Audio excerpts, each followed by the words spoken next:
The biggest crisis that we have in Africa is not a crisis of lack of resources.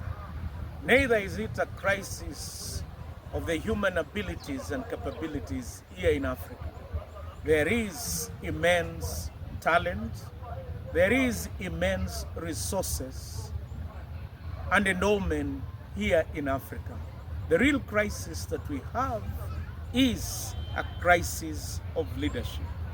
Today, I want us to examine leadership, and I will focus on the leadership types, and I will seek to ask the question, which leadership type will make things turn around in Africa that is filled with unprecedented levels of unemployment, poverty, and health problems. What type of leadership will turn things around? There are traditional theories of leadership. And I want to look at the traditional African society. And I want to say that in the traditional African society, leadership was ethnocentric. That means leadership emanated from a particular community. And I want to say that this is a reality in Africa. That's why the gravitating towards tribal sentiments is real in Africa. And I want to say, sometimes we have not taken time to build a nation. Therefore, we are just nations of different tribes and communities. This emanated from the ethnocentric leadership model that was in African society. Can this model be sustainable in the contemporary society where we have nations? But we must be aware that in traditional African society, leadership was ethnocentric. Number two, leadership was not only ethnocentric, leadership was also based on the elders, the sagacity of the elders. The elders were considered wise, and they made decisions for the entire community. And elders were the spokesman of the community. Therefore, their leadership, the leadership in the traditional African society was based on sagacity, or the elders, and the ability to be spokesmen and leaders of the community. They were identified as wise people who could make alternative options for the community. The community looked up to the elders. Number three, leadership in African community was based on the ability of the individual to show courage, conviction, and even to handle a crisis. Most of the leaders stood out due to their ability to face crisis and to face adversity and to come out strong, and they were considered elders. Number four, leadership in the traditional society was spiritual. Africans are notoriously religious. The religious factor could not be overstated. There was the endorsement of the elders, the ancestors, and the community at large. And leadership entailed looking at the past, the present, and the unborn. As Mbithi said, that Africans had a very long past, present, and a future that was shot based on the unborn. And that was our traditional society. And I want to say, when you look at the traditional model of leadership, we had what is called the trait leadership. And leadership was based on particular families that had exceptional traits, and they were identified as leaders. It was also behavioral, based on the behavior and the characteristics that were innate in a particular leadership, not only innate, but also developed by a particular leader. Number three, it was a leadership based on contingency. Circumstances made leaders and thrust them into opportunity to lead. But there are modern theories of leadership that includes transformational leadership that imparts and changes individuals. There is also transactional leadership based on rewards and punishment. And there are other leadership models like leadership models that we can look at. But today I want us to look at the leadership types that we have. And I want to ask this very critical question: which leadership styles do we think will turn around things in Africa? The first style of leadership that I want us to look at is the feudal style of leadership. In this feudal style, the leader and the people is leading, the leader looks at them as subjects, and the people look at them as the Lord. And in this type of relationship, it is the leader that takes the lead to give direction, and the followers follow. It is a relationship that is based on the senior and the subordinate, the leader and the subordinate. This leadership is very common in many government setups and many situations in Africa. In this situation, the follower is a subject, is an object, not a subject. And what they do more often than not is to follow. Their talent and ability is not exploited. The other type of leadership is what is called a paternal leadership, where the leader looks at the follower as part of the family. It's very rampant.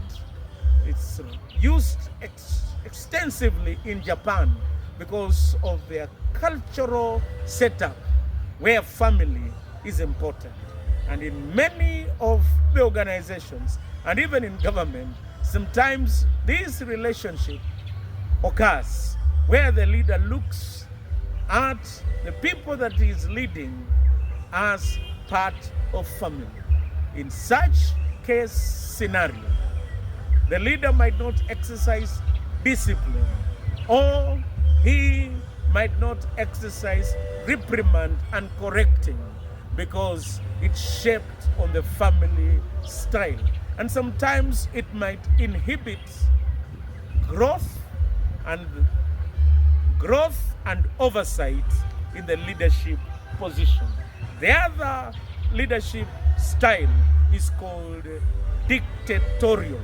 And in dictatorial style, the leader gives directive and the followers are expected to follow.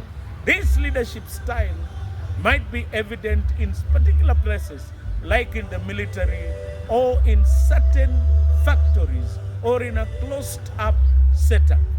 But more often than not, it leads to leadership.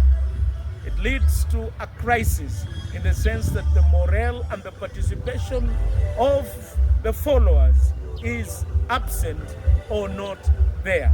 And as a result, this style, more often than not, has not been adopted in the present society. The other leadership style that I want to look at is the participatory leadership style, where you engage the follower, the leaders engages the followers, he gets input from them, and after getting input, they work together. But in more often than not, the leader does not take responsibility. And when he does not take responsibility, more often than not, the leader does not take the responsibility. And when he doesn't take responsibility, the organization might be rudderless. And it might lead to a fake situation where there are two heads. And in where there are two heads, the animal becomes fake. It is not real. There is another leadership style that is called developmental. The leader concentrates on developing people. He develops their talents and ability, and he sees the potential in them. It might be time consuming, and the leader might not be able to accomplish the task. And sometimes it might be more sentimental than based on reality.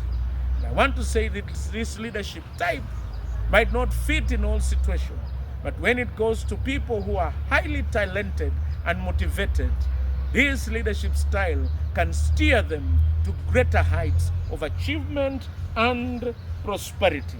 The other leadership style is called bureaucratic, where the system is more important than the people, and the leader focuses on what the people are supposed to do according to the manual, and sometimes it doesn't take into cognizance their abilities and their potential.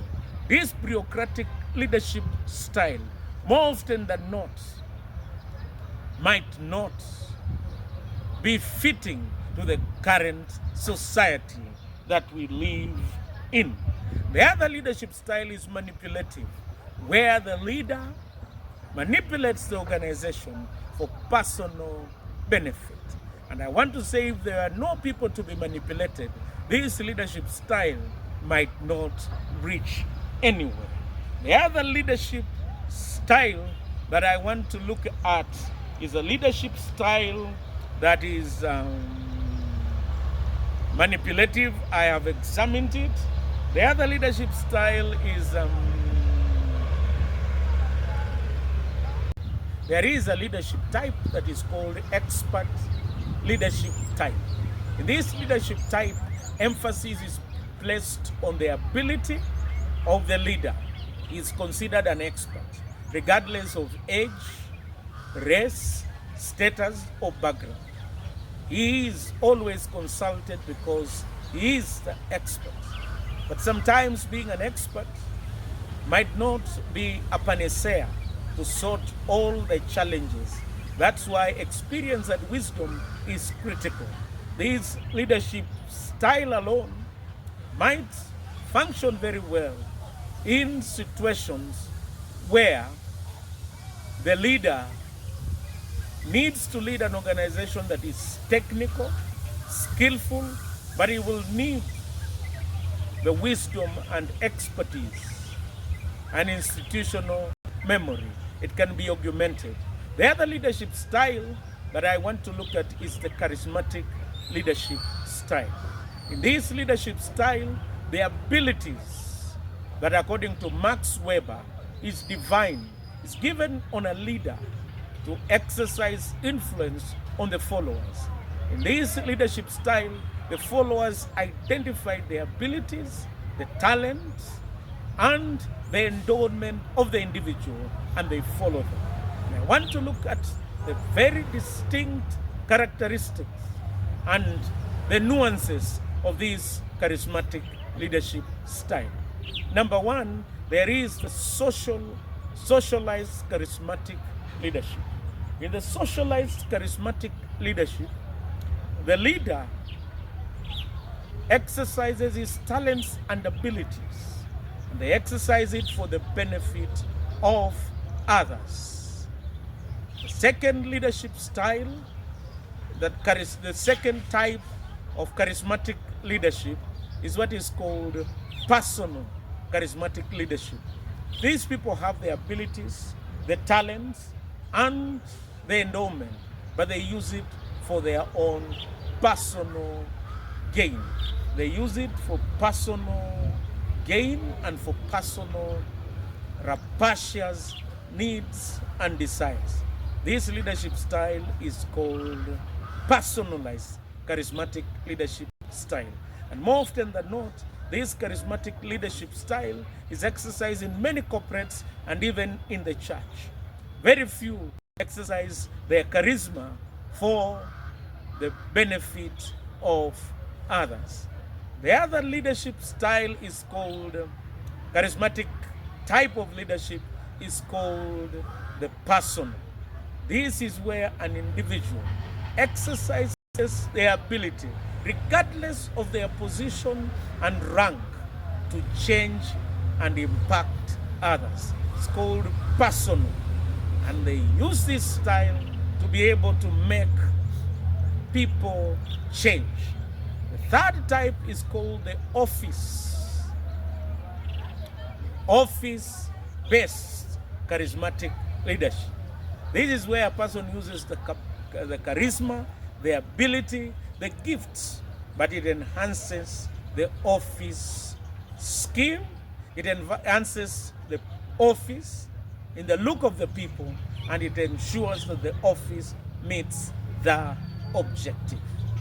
The other one is what I will term as it's not charismatic, it's not office, it is not a leadership style, it's not a charismatic style that is personal, neither is it office oriented, but it is divinized.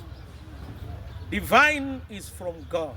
And this leadership, the individual who is the leader takes his group and he moves them through a crisis and is looked as an individual with a divine endowment. And some of them are worshipped unduly or unwittingly. Today I want to mention to you, as I conclude this session, that there are many different types of leadership in Africa. But the question that I want to ask at the end of this session is, which leadership type do you think will turn around Africa? You can mention in order of rank and priority, according to you, which among the 9 leadership types that I have mentioned, which do you think will turn things around in Africa? In Africa, we celebrate charisma and the gifts. And how should we exercise the gifts? What, in your opinion, do you think we should exercise the charismatic gifts? How should leaders who are charismatic exercise it? Do you think they need to exercise it socially for the benefit of the people, or office-wise for the benefit of the office that they are carrying? Or should they exercise it for the sake of personal gain? Or should they exercise it in a divinized way and in a way that they can lift the people from crisis? Or do you think they should exercise it in a way that is personal and in a way that turns the people's life and situation? The other thing that I want us to answer this question for the study that I endeavor to take is, which leadership type do we think we will need in future for Africa for things to turn around? Should the emphasis be on the leader, the office, or the people who they are leading, or it should be for everyone? May we take a serious study on leadership types in Africa if we have to turn things around. In the name of God the Father, the Son, and the Holy Spirit.